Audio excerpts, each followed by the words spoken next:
Như chúng ta có thể thấy thì những cú body shot, những cú móc tầm gần của Estrada là vô cùng nguy hiểm. Và cú knockdown đầu tiên. Mapapalaban na naman si alias Wolverine ng Philippine boxing na si Junjun Estrada sa bansang Japan. Makakaharap ang Japanese former champion na si Ryo Sagawa para sa 8 rounds na bakbakan na gagawin sa Korakuen Hall, Tokyo, Japan. May record itong si Estrada na 18 wins, 13 losses, 14 via knockout, habang 12 wins, 4 losses, 7 via knockout naman ang Hapon. Sa mga di nakakaalam, 5 beses nang napalaban itong si Junjun Estrada sa Japan kontra sa mga boksingerong Hapon at 1 beses lang siyang nanalo sa mga ito. Sa laban niya kontra dito kay Ryo Sagawa, makakabawi na kaya dito si Junjun Estrada? Isa sa mga impresibong performance ni Junjun Estrada ay noong napadayo at lumaban siya sa bansang Vietnam para harapin ang isang Muay Thai champion na si Tai Huang Hoi. Sa laban ay pinaglaruan lang ni Junjun Estrada ang makunat na Muay Thai champion.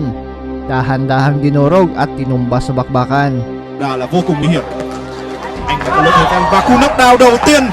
Knockdown đầu tiên của Balikan natin ang nasabing laban na nangyari 2 taon na ang nakaraan. Junjun Estrada versus Tai Huang Hoi. Và quý vị và các bạn thân mến, chúng ta cùng đến với sự kiện mở màn cho chuỗi sự kiện của đánh quốc tế Fortune of War 2022 với trận đấu giày võ sĩ đó là Thái Hoàng Huy và Junjun Estrada. Ở trong trận đấu này thì màu xanh dương, trong khi đó Estrada là võ sĩ ở góc đai xanh và thi đấu với chiếc quần màu xanh đai vàng. Đây là trận đấu đầu tiên của Thái Hoàng Huy trên sàn boxing chuyên nghiệp sau 2 năm tập luyện. Điểm đáng chú ý và đã quyết định thử sức mình với sàn boxing chuyên nghiệp.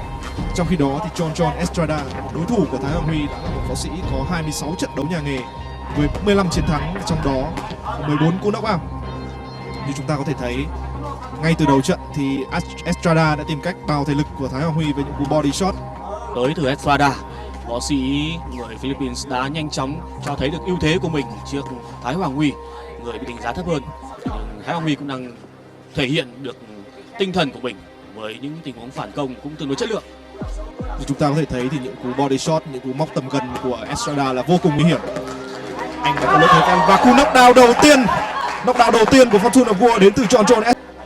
Áp lực rất khủng khiếp tới từ tay đấm người Philippines và dường như là trận đấu vẫn sẽ tiếp tục.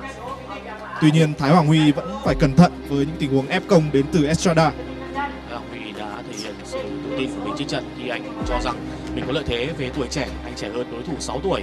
Nhưng quả thực là vào lúc này trên võ đài chúng ta thấy được sự bất lợi của Thái Hoàng Huy, võ sĩ mới chỉ có 2 năm thủ luyện boxing. Sau 5 năm Estrada pha ra đòn đầy sức nặng. Thái Hoàng Huy đã bị trọng tài nhắc nhở không được cúi đầu quá thấp. Tuổi trẻ có thể là một lợi thế của tay đấm Việt Nam, tuy nhiên kinh nghiệm mới là thứ quyết định, có thể ảnh hưởng tới thế trận. Và như chúng ta có thể thấy thì Estrada liên tục tung ra những đòn đấm không ngơi nghỉ.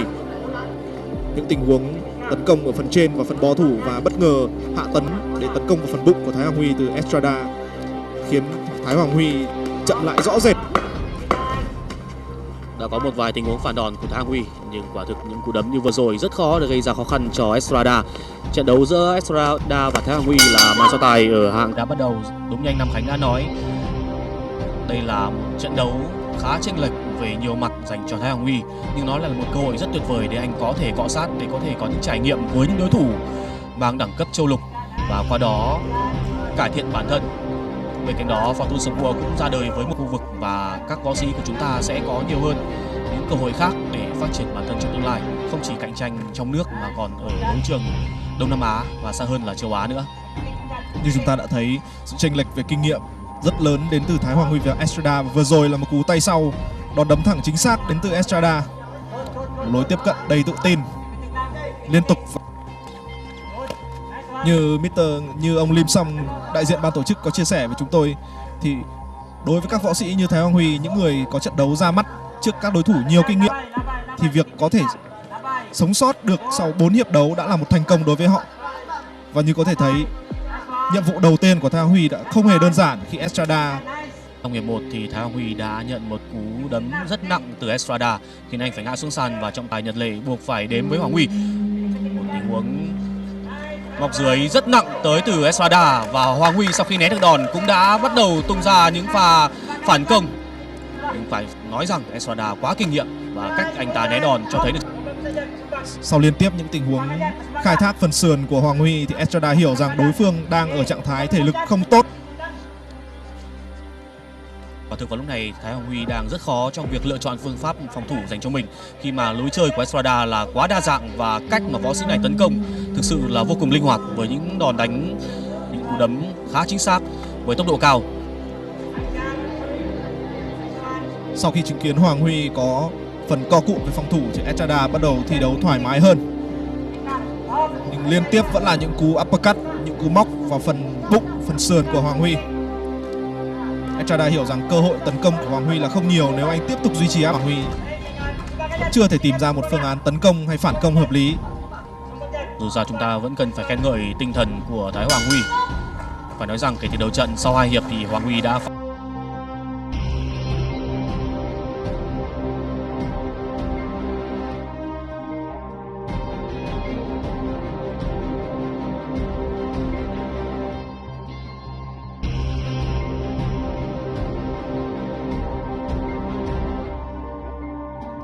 Estrada đã trôi qua. Ưu thế thì chúng ta đều đã thấy thuộc về John Estrada. Nhưng bây giờ tất cả đều đang hy vọng đại diện của nước chủ nhà Việt Nam Thái Hoàng Huy có thể làm nên điều gì đó trên võ đài vào lúc này trước một đối thủ được đánh giá cao hơn anh rất nhiều. Ở thời điểm hiện tại khi đã tỏ ra lép vế so với Estrada thì Thái Hoàng Huy cần điều anh về mặt hình thể thì Thái Hoàng Huy phần nào đó nhỉnh hơn một chút so với Estrada. Và anh Nam Khánh, anh nhận xét thế nào về lối đánh của võ sĩ người Philippines? Anh ta quả thực là đang thi đấu quá tự tin với tốc độ rất cao của mình. Như chúng ta có thể thấy thì Estrada ưa thích những tình huống áp sát và tấn công liên tục. Trong khi đó nếu rất tự tin chỉ dùng các tình huống tránh né mà không cần phản công ngay lập tức. Sau đó Estrada thường, vừa rồi là một tình huống đánh ngẫu hứng của Estrada nhưng đã bị trọng tài nhắc nhở.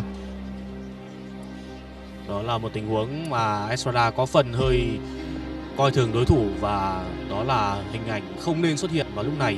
Dù chúng ta đang thấy là Estrada nắm hoàn toàn ưu thế, đang vượt trội hoàn toàn không chỉ về mặt chuyên môn mà còn về mặt tâm lý, về mặt tinh thần nữa. Trong khi đó chúng ta đều biết đây là trận đấu đầu tiên của Thái Hoàng Huy ở đấu trường quyền Anh chuyên nghiệp. Liên tiếp là 2 đòn đánh chính xác của Estrada dành cho Thái Hoàng Huy. Tục tấn công hay tạo ra những tình huống ra đòn đáng kể thì Thái Hoàng Huy cần phải cẩn trọng với tư thế phòng thủ của mình. Như vừa rồi anh đã dính liên tiếp 2 đòn móc đến từ John Estrada. 2 đòn đánh mang nhiều tính biểu diễn của John Estrada khi mà võ sĩ này gần như không còn. Những tín hiệu phản đòn của Hoàng Huy khá yếu ớt, khi ngoài những cú đấm thẳng, những cú jab thì anh gần như không có cơ hội chạm găng đến mặt của Estrada. Trong khi đó thì tốc độ của Estrada vẫn giữ nguyên 15 giây.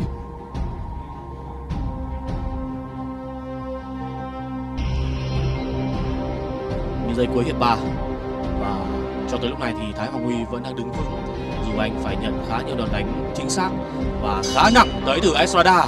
Và vừa rồi